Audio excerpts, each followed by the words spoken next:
नमस्कार स्टूडेंट्स। कल के वीडियो में हमने अनुसूचित जातियों की समस्याएं और अस्पृश्य जातियों के दुष्परिणाम इनको हमने पढ़ा था। आज हम संवैधानिक प्रावधान की बात करेंगे। संविधान में अनेक ऐसे प्रावधान रखे गए हैं जिनके द्वारा अस्पृश्यता निवारण तथा पिछड़े वर्गों के कल्याण की और विशेष रूप से ध्यान दिया गया है।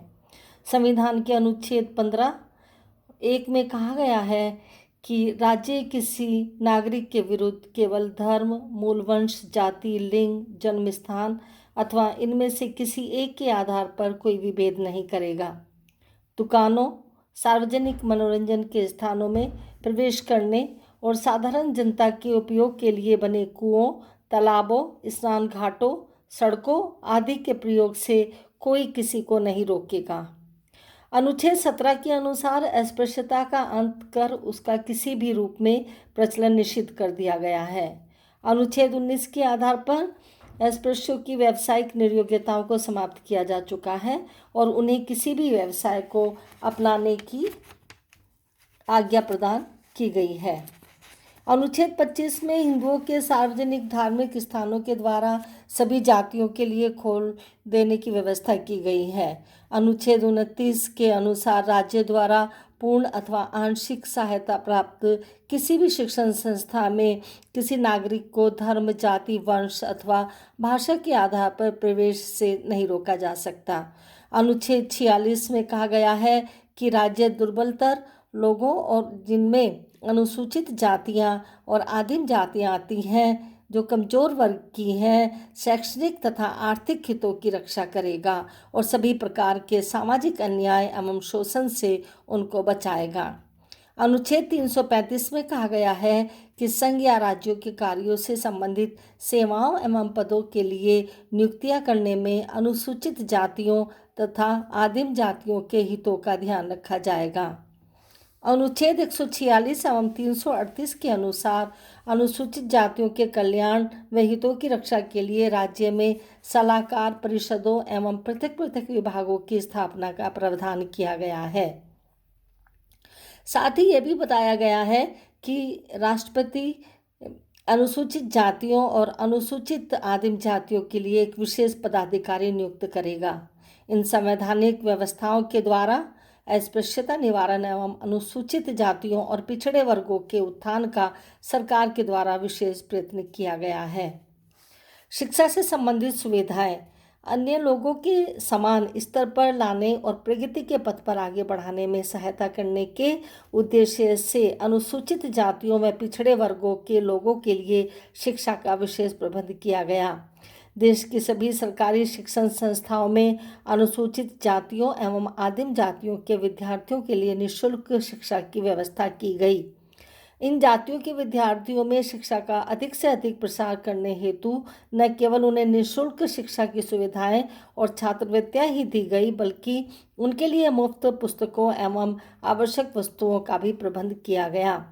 कई स्थानों पर तो उन्हें वस्त्र एवं भोजन भी स्कूल की ओर से ही दिया जाता है। अनेक राज्य सरकारों ने तो समाज कल्याण विभागों के माध्यम से अनुसूचित जातियों और आदिम जातियों के विद्यार्थियों के लिए छात्रावास चला रखे हैं। इन जातियों के प्रतिभाशाली छात्रों को उच्च शिक्षा प्राप्ति हेतु विदेशों में जाकर शिक्षा प्राप्त करने के लिए छात्रवृत्तियां भी प्रदान की जाती हैं। मेडिकल, इंजीनियरिंग तथा अन्य औद्योगिक शिक्षण संस्थानों में इनके प्रवेश हेतु विशेष व्यवस्था की गई है।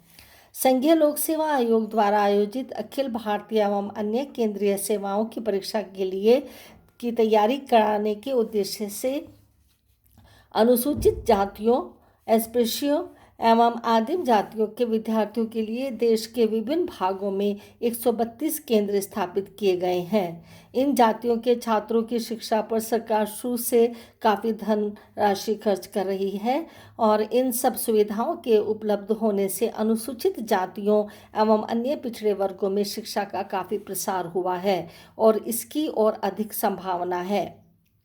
नेक्स्ट पॉइंट है विधानमंडलों एवं पंचायतों में प्रतिनिधित्व। संविधान में अनुसूचित जातियों के लिए उनकी संख्या के अनुपात में राज्यों की विधानसभाओं और पंचायतों में स्थान सुरक्षित रखे गए हैं। इस समय लोकसभा के 543 स्थानों में से 79 और राज्यों की विधानसभाओं के 4.072 स्थानों में से और 562 स्थान अनुसूचित जातियों के लिए सुरक्षित रखे गए। 13वीं लोकसभा ने इनका आरक्षण बढ़ाकर सन 2010 तक कर दिया है। पंचायती राज संस्थाओं में भी इनके लिए स्थान सुरक्षित रखे गए हैं। इन सब व्यवस्थाओं के फलस्वरूप अस्पृश्य जातियों में राजनीतिक चेतना निरंतर बढ़ती जा रही है। कल्याण एवं सलाहकार संगठन केंद्र एवं राज्यों में अनुसूचित जातियों, जनजातियों व अन्य पिछड़े वर्गों के कल्याण हेतु अलग अलग विभागों की व्यवस्था की गई है। कई राज्यों में तो अनुसूचित जातियों व पिछड़े वर्गों के कल्याण को ध्यान में रखकर पृथक मंत्रालय भी स्थापित किए गए हैं।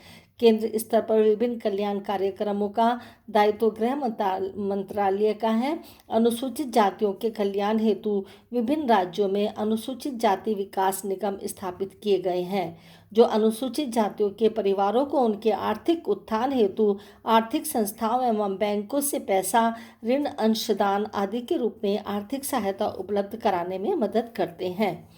सरकारी नौकरियों में प्रतिनिधित्व अस्पृश्य जातियों के लोगों को उच्च शिक्षा प्राप्त करने, अपनी आर्थिक स्थिति में सुधार करने तथा उच्च जाति के लोगों के संपर्क में आने को प्रोत्साहित करने के लिए सरकारी नौकरियों में स्थान सुरक्षित रखे गए हैं।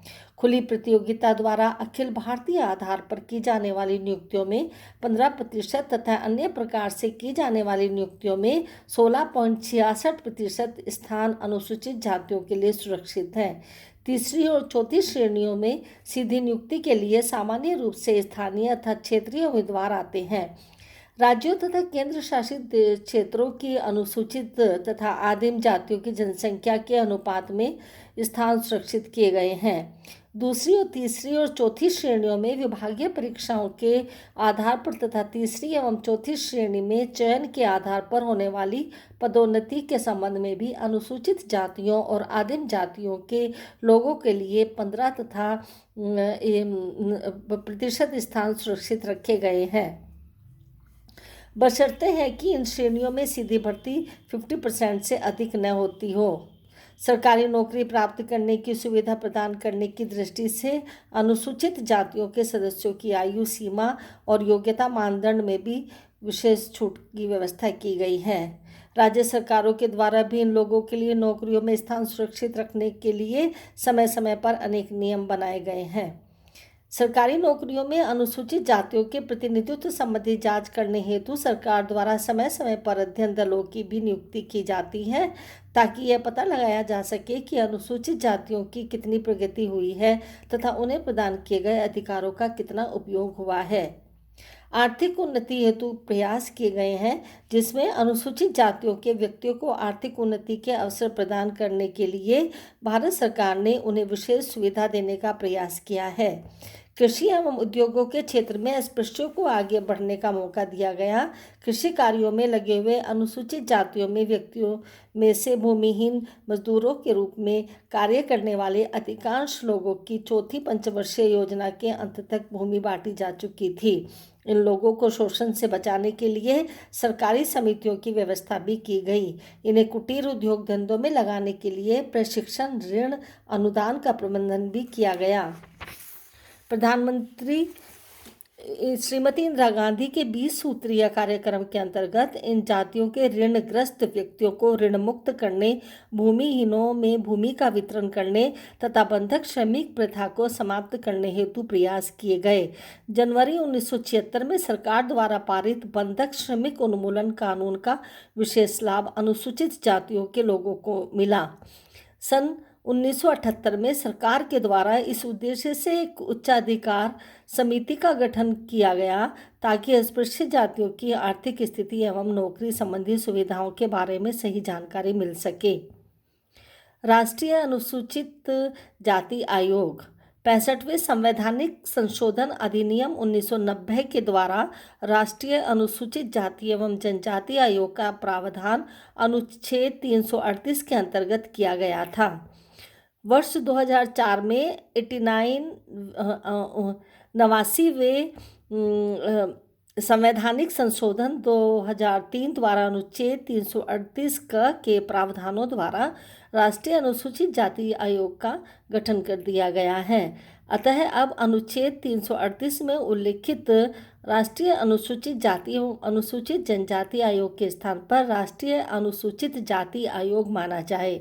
उसके अनुसार अनुच्छेद 338 को संशोधित कर दिया गया और आयोग का प्रमुख कार्य अनुसूचित जातियों के हितों की रक्षा अधिक प्रभावदायक रूप से करना है।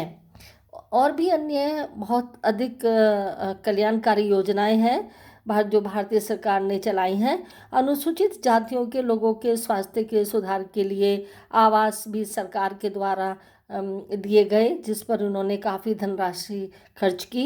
इन लोगों को मकान बनाने के लिए मुफ्त या नाममात्र के ब्याज पर ऋण के रूप में सहायता दी गई।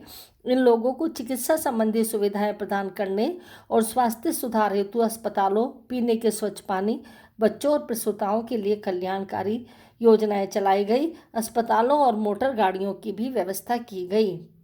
कई राज्यों में सुलभ शौचालय बनाने की योजनाएं चल रही हैं और कुछ को इनको सफलता भी प्राप्त हो गई है, जिससे हरिजनों को मैला उठाने के कार्य से मुक्ति मिलेगी।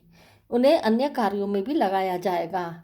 अनुसूचित जातियों, जनजातियों तथा अन्य पिछड़े वर्गों के कल्याण पर पंचवर्षीय योजनाओं में विशेष ध्यान दिया गया और इन लोगों के कल्याण हेतु विशेष कार्यक्रमों के लिए प्रत्येक पंचवर्षीय योजना में खर्चे की राशि बढ़ती ही गई है तथा प्रथम पंचवर्षीय योजना 1951 से 56 तक में इस पर 30.4 करोड़ रुपए खर्च किए गए। यही 9वीं पंचवर्षीय योजना में यह राशि 67 गुना बढ़ गई। इसके अलावा राज्य सरकारें इन लोगों के कल्याण के लिए पृथक से काफ़ी धनराशि खर्च कर रही है। धन्यवाद।